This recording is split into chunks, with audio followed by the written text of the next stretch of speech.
കടുത്ത pneumonia ബാധിച്ചതോടെ Francis പാപ്പയുടെ ആരോഗ്യനില കൂടുതൽ സങ്കീർണമായി.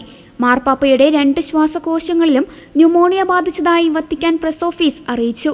ചികിത്സയ്ക്കും പരിശോധനകൾക്കുമായി 5 ദിവസമായി ആശുപത്രിയിൽ തുടരുകയാണ് 88 വയസ്സുകാരനായ ഫ്രാൻസിസ് പാപ്പ. തനിക്കുവേണ്ടി പ്രാർത്ഥിക്കണമെന്ന് മാർപ്പാപ്പ അഭ്യർത്ഥിച്ചിരുന്നു. അല്പം സങ്കീർണമായ അണുബാധയാണുള്ളതെന്നും കൂടുതൽ ദിവസം ആശുപത്രിവാസം വേണ്ടിവരുമെന്നും ഡോക്ടർമാർ പറഞ്ഞു. ശനിയാഴ്ച നടത്താൻ നിശ്ചയിച്ചിരുന്ന പൊതുപരിപാടിയും റദ്ദാക്കി. ഞായറാഴ്ച കുർബാനയ്ക്ക് മാർപ്പാപ്പയ്ക്ക് പകരം മുതിർന്ന കർദിനാൾ കാർമ്മികനാകും. കഴിഞ്ഞ വെള്ളിയാഴ്ചയാണ് മാർപ്പാപ്പയെ റോമിലെ ജെമെല്ലി ആശുപത്രിയിൽ പ്രവേശിപ്പിച്ചത്. കൂടുതൽ വൈദ്യപരിശോധനകൾക്ക് ശേഷമാണ് അദ്ദേഹത്തിന് ഗുരുതരമായ ന്യൂമോണിയ ബാധിച്ചിരിക്കുന്നത് കണ്ടെത്തിയത്.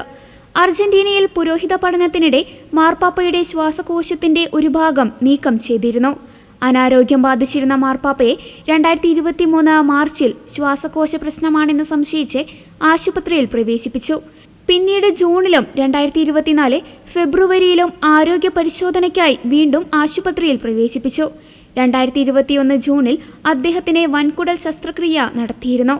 നടുവേദനയും കാൽമുട്ടിലെ പ്രശ്നവും കാരണം പലപ്പോഴും മാർപ്പാപ്പ വീൽചെയറോ വാക്കിംഗ് സ്റ്റിക്കോ ഉപയോഗിക്കാറുണ്ട്.